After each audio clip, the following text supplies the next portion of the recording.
Welcome to எக்ஸ்எம்எஸ் channel. இன்றைக்கி நம்ம பார்க்க போகிறது 7th தமிழ் புக்கில் செகண்ட் டேர்ம் அறம் எனும் கதிர் அப்படின்றத பார்ப்பாங்க. இந்த பாட்டிலேருந்து அடிக்கடி கேள்வி கேட்குறாங்க. இதை நம்ம பார்த்துக்கணும். ஓகேங்களா? இந்த பாட்டை நூல் வழின்னு சொல்லிடுறேன். இன்சொல் விளைநிலன ஈதலே வித்தாக பன்சொல் களைகட்டு வாய்மை எருவட்டி அன்பு நீர் பாய்ச்சி அறக்கதிர் ஈன ஓர் பைங்கூல் சிறுகாலை செய் அப்படின்னு முனைப்படி வச்சுருக்காரு. இன்சொல் விளைநிலன் ஆதல் ஈதலே வித்தாக. அப்போ இன்சொல்லை விளைநிலமாக வச்சுக்கணும். அதில் ஈதல்னா ஈகை எனும் பண்பை விதையாக வேண்டும்.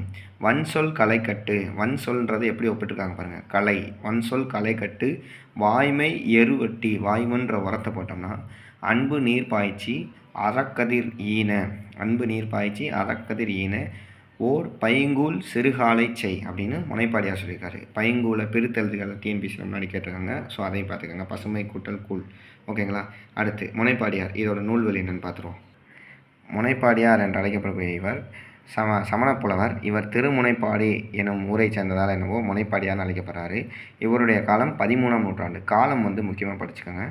இவருடைய காலம் 13ஆம் நூற்றாண்டு. இவர் இயற்றிய அறநெறிச்சாரம் 225 பாடல்களை கொண்டது.